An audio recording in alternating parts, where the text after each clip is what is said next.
हमें दोबारा लड़ना पड़ेगा और जिहाद करना पड़ेगा।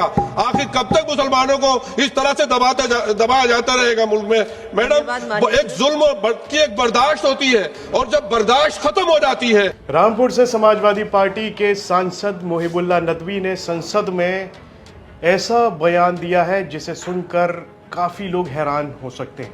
उन्होंने कहा कि मुसलमानों को इस देश में कब तक बर्दाश्त करना होगा। बर्दाश्त करने की भी एक लिमिट होती है, बर्दाश्त करने की भी एक क्षमता होती है। कब तक मुसलमान बर्दाश्त करता रहेगा? क्या इसके लिए जिहाद करना पड़ेगा? इस तरह की बातें मोहिबुल्लाह नदवी संसद में कहते हुए नजर आए। क्या कुछ कहा है मोहिबुल्लाह नदवी ने इस बयान में, आइए वो सुन लेते हैं।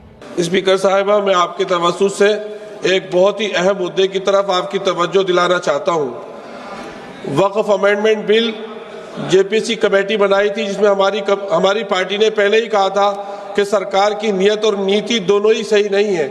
6 महीने का टाइम मिला। उम्मीद पोर्टल पे 30% ओनली वक्फ जायदादों का, मदरसों का, मस्जिदों, कब्रिस्तानों का रजिस्ट्रेशन हुआ है।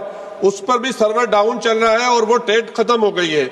70% वक्फ जायदादों का रजिस्ट्रेशन नहीं हुआ है।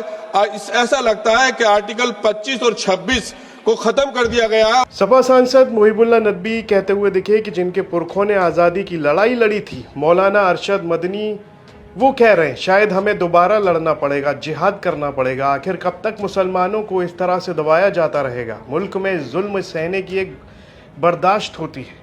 मोहिबुल्लाह नदवी असल में वक्फ संपत्तियों को लेकर बोल रहे थे, कह रहे थे कि सिर्फ 30% संपत्तियों को ही उम्मीद पोर्टल पर रजिस्टर किया गया है। इस दौरान उन्होंने ये भी कहा कि उम्मीद पोर्टल की तारीख नहीं बढ़ाई गई है और उन्होंने ये कहा कि उनको सरकार की नीयत पर पहले से ही शक था और मुसलमानों की जिंदगी हमारे प्यारे वतन में ही तंग कर दी गई है, जिसकी वजह से माननीय स्पीकर साहिबा, वो लोग जिनके पुरखों ने आजादी की लड़ाई लड़ी थी, मौलाना अरशद मदनी, वो कह रहे हैं कि जुल्म और नाइंसाफी के खिलाफ लड़ना, शायद हमें दोबारा लड़ना पड़ेगा और जिहाद करना पड़ेगा। आखिर कब तक मुसलमानों को इस तरह से दबाया जाता रहेगा मुल्क में? मैडम, एक जुल्म की एक बर्दाश्त होती है और जब बर्दाश्त खत्म हो जाती है तो जुल्म। धन्यवाद।